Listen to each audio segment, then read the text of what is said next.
Bonjour à tous, Nicolas avec vous pour cette nouvelle vidéo. Aujourd'hui, on va parler d'un sujet qui est euh, lié à ce qui est aux attaques énergétiques. Dans le cadre de mon métier, j'ai pas mal de personnes qui me disent « Oh là là Nicolas, tiens j'ai vécu une attaque énergétique, qu'est-ce que je fais? Comment je fais? Qu'est-ce qui se passe ?» Alors, on va aborder les choses par étapes. S'il faut comprendre les attaques énergétiques, oui, ça peut être inhérent à ce monde, ça peut être inhérent justement à ce qui traîne dans ce monde. Et c'est une réalité. La magie noire existe, les mages noirs existent, les plans sombres et les forces dissociées du divin existent. Après, moi la première chose que je recommande quand vous avez vécu ce type d'attaque, c'est vous poser la question, tiens, mais par quelle faille cela est passé? Parce que quand vous avez une citadelle divine et énergétique bien bâtie, comment est-ce que ça va être très compliqué pour ces forces de venir? Donc souvenez-vous, ces choses-là peuvent arriver quand vous avez des failles. Et ça, je vous rassure, nous en avons tous. Nous avons tous des choses à apprendre et avoir une structure absolument parfaite qui évite ce genre d'intrusion, c'est extrêmement rare sur Terre.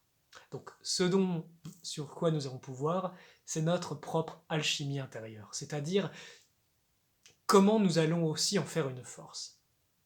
Moi, par exemple, dans le cadre de mon métier, ça m'arrive d'avoir des attaques énergétiques pendant la nuit, notamment quand je mets en place justement des formations, ou alors par exemple des rencontres Starseed. Là, je peux vous dire, ça a canardé sévère.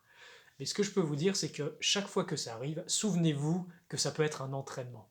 Un entraînement pour rehausser votre fréquence, pour aligner votre vie, pour justement révéler votre lumière et grandir en force spirituelle. Tout comme les épreuves dans vos vies vont vous permettre de croître, imaginez que si vous vivez ce genre de choses, c'est un entraînement. Un entraînement et une invitation à aller beaucoup plus loin. C'est comme si ces forces ont aussi un rôle sacré de vous permettre d'évoluer et d'aller beaucoup plus loin, de grandir en vivacité spirituelle. Et la vivacité spirituelle, c'est quoi? C'est mettre en action votre esprit de façon positive. Vous unifier avec le divin, prier, communier, renforcer votre lumière, prenez soin de vous à tout niveau, alignez-vous et traversez toutes ces épreuves la tête haute et avec un cœur courageux.